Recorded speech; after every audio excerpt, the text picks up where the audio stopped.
Hi hello నమస్తే. ప్రస్తుతం మనం ఎల్బీ నగర్లోని సెయింట్ పాల్ యూనివర్సిటీ ఫిలిప్పీన్స్ యొక్క రీజనల్ ఆఫీస్లో ఉన్నాము. సో చాలామందికి ఎంబీబీఎస్ చేయాలన్న కళ ఉంటుంది. సో అబ్రాడ్లో చేయాలనుకుంటూ ఉంటారు. సో అలాంటి వాళ్ళందరికీ ఎటువంటి డౌట్స్ అండ్ క్లారిఫికేషన్స్ ఉన్నాయో అందరికీ తెలుసు. ఆ క్లారిఫికేషన్స్, ఆ డౌట్స్ అన్నీ, ఆ క్వశ్చన్స్ అన్నీ షూట్ చేయడానికి నేను రెడీగా ఉన్నాను. మనతో పాటు మురళీ కిషన్ రెడ్డి గారు, రీజనల్ అడ్మిషన్ ఆఫీసర్ రెడీగా ఉన్నారు. ఆయన అడిగి తెలుసుకుందాం.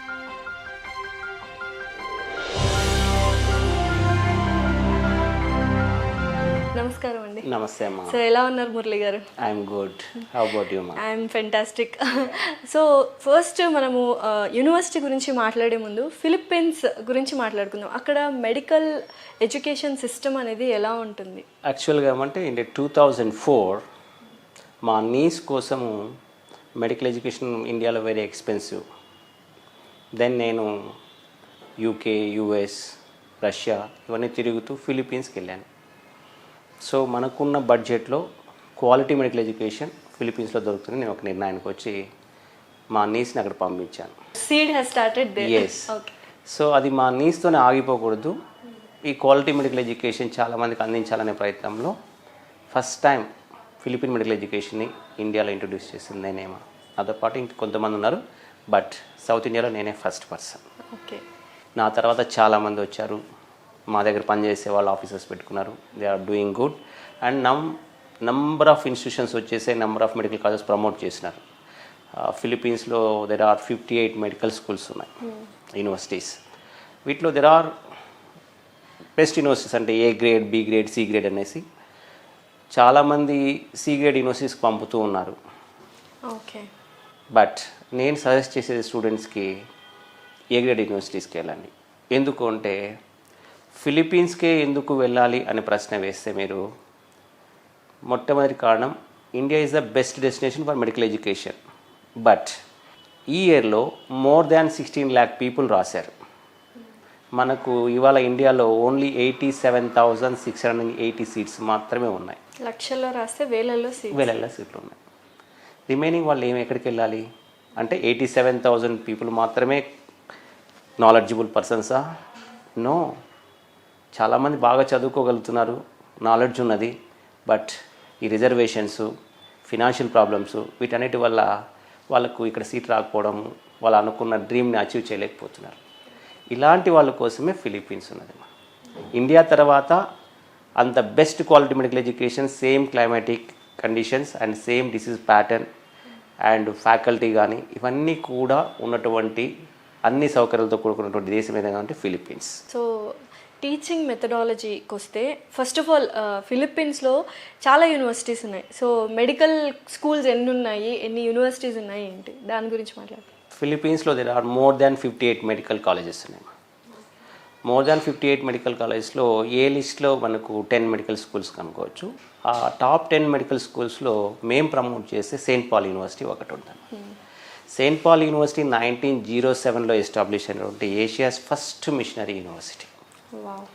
అండ్ ఫిలిప్పీన్స్లో ఉన్న అన్ని మెడికల్ స్కూల్స్కి ఈ మెడికల్ స్కూల్కి మెయిన్ డిఫరెన్స్ క్యాంపస్. మిగతావన్నీ జస్ట్ లైక్ కాంక్రీట్ జంగిల్ లాగుంటే ఒక కాంక్రీట్ బిల్డింగ్ ఉంటుంది, but we have very good green campus.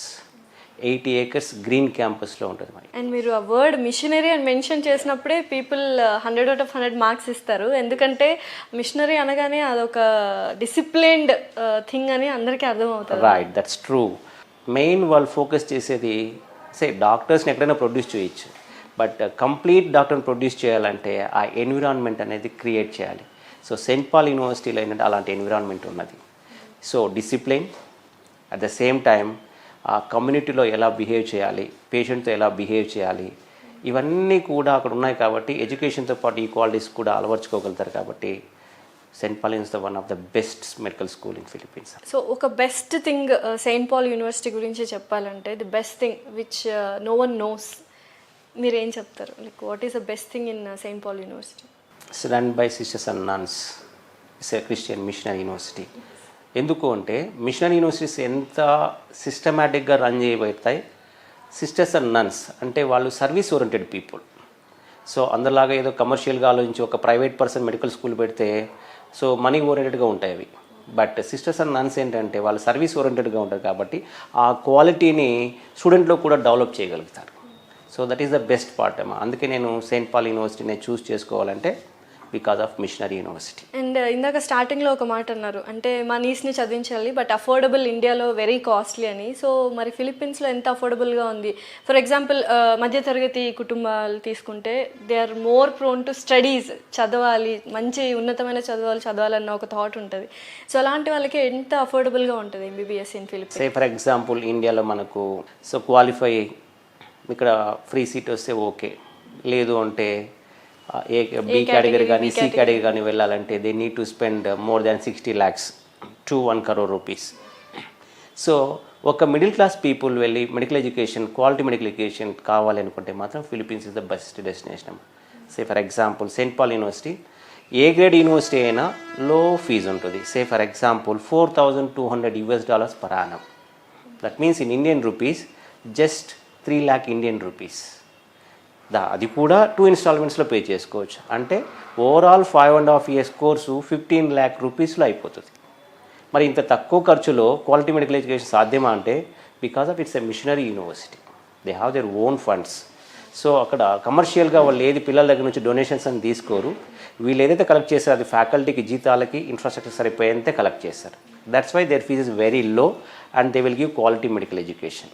And as a parent వ్యూలో వెళ్తే చాలా డౌట్స్ ఉంటాయి. అలాంటి డౌట్స్ మీ దగ్గర నేను తీసుకురావాలనుకున్నాను. ఫస్ట్ ఆఫ్ ఆల్ ఏంటంటే అబ్రాడ్లో ఎంబీబీఎస్ చేస్తే ప్రాక్టికల్స్ కానీ క్లినికల్స్ కానీ తక్కువ ఉంటాయి, హాస్పిటల్స్ కానీ, ఇలాంటి డౌట్స్ మిత్ అనేది చెప్పొచ్చు. సో వాటన్నిటికీ మీరు ఇచ్చే సమాధానం ఏంటి? నేను దీన్ని కొంచెం ఎలాబొరేటెడ్గా చెప్తానమ్మా. So we have 2 types of education system in the world. ఒకటేమో బ్రిటిష్ మెడికల్ ఎడ్యుకేషన్ సిస్టమ్, రెండవదేమో అమెరికన్ మెడికల్ ఎడ్యుకేషన్ సిస్టమ్. ఏదైనా 2 డిగ్రీలని కూడా WHO రికగ్నైజ్ చేసింది కాబట్టి ఏ సిస్టంలో చదువుకున్నా వరల్డ్ వైడ్ ఎక్కడైనా వెళ్ళి వాళ్ళు ప్రాక్టీస్ చేసుకోవచ్చు. ఇక్కడ ఏమవుద్దంటే బ్రిటిష్ ఎడ్యుకేషన్ సిస్టంలో సే ఫర్ ఎగ్జాంపుల్ వరల్డ్లో ఒక 1000 మెడికల్ స్కూల్స్ ఉన్నాయనుకోండి, 40% of the medical schools follows British system, 60% follow అయ్యేది అమెరికన్ సిస్టమ్ వాళ్ళు. సో రెండిట్లో కూడా సేమ్ ఇంగ్లీష్ అదే మెడికల్ ఎడ్యుకేషన్ టీచ్ చేస్తారు, but only teaching methodology, examination pattern and awarding degree varies అనమాట.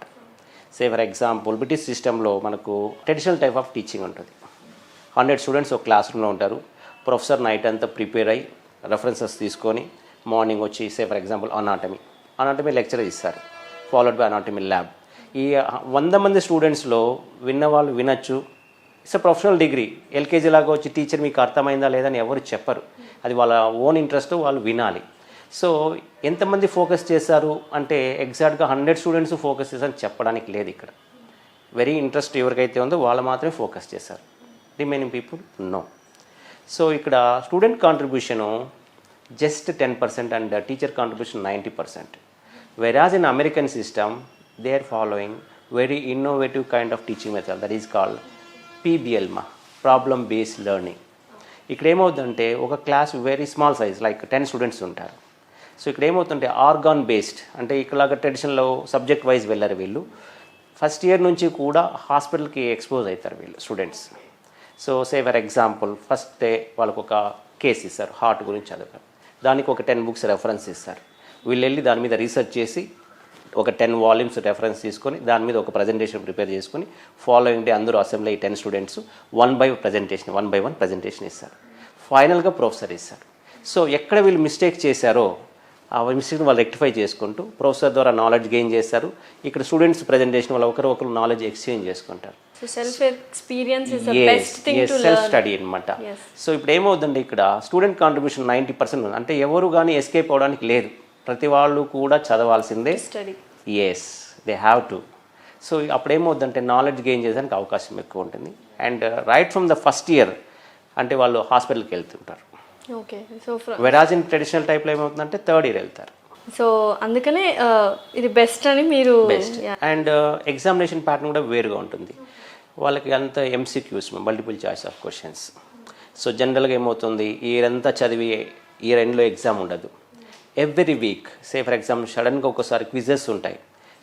Weekly exam, monthly exam, bimonthly exam, mid term exams, final exams. So ఇక్కడ ఏమవుతుందంటే ఏదైనా ఒక ఎగ్జామ్లో పెర్ఫార్మెన్స్ మంచిగా లేకపోతే నెక్స్ట్ ఎగ్జామ్లో పెర్ఫార్మెన్స్ ఇచ్చుకోవచ్చు. ప్రతి ఎగ్జామ్లో ఉన్న గ్రేడ్ని కూడా ఫైనల్ గ్రేడ్కి యాడ్ చేసుకుంటారు. సో ఏదో ఫైనల్ గ్రేడ్ మాత్రమే మనం తీసుకున్నాను కాదు, ఎప్పటికప్పుడు అంటే స్టూడెంట్ని సెల్ఫ్ ఎవాల్యుయేట్ చేసుకొని నెక్స్ట్ స్టెప్లో నేను ఎలా చదవాలి, నేను ఎన్ని మార్క్స్ అక్వైర్ చేయాలి అనేది ఎవరిని వాళ్ళు ఎవాల్యుయేట్ చేసుకోవడానికి అవకాశం ఉంటుంది. So best teaching methodology. Yes yes so ఇలా అయితే అందరూ ఖచ్చితంగా చదువుతారు. ఎస్ మా ఖచ్చితంగా డెఫినెట్లీ దే విల్ స్టడీ అనమాట. So fantastic Murali garu. So చాలా ఇన్ఫర్మేషన్ ఇచ్చారు సెయింట్ పాల్ యూనివర్సిటీ గురించి. సో హోప్స్ అందరూ ఎవరైతే పేరెంట్స్ కానీ స్టూడెంట్స్ కానీ జాయిన్ అవ్వాలి, ఫిలిప్పీన్స్లో చదువుకోవాలి అనుకుంటే కింద స్క్రోల్ అవుతున్న నెంబర్కి కాల్ చేసి మరిన్ని వివరాలు తెలుసుకోవచ్చు. థ్యాంక్స్ అండి. Thank you very much Lasya గారు. మీరు ఆంధ్రప్రదేశ్ అండ్ తెలంగాణ పేరెంట్స్ తరఫున చాలా ప్రశ్నలు వేశారు, వాటన్నింటికి నేను కరెక్ట్గా ఆన్సర్ చేశాను అనుకుంటున్నాను. At the same time Suman TV యాజమాన్యానికి, సుమన్ టీవీ ఎంప్లాయీస్కి ప్రత్యేక ధన్యవాదాలు. Thank you very much.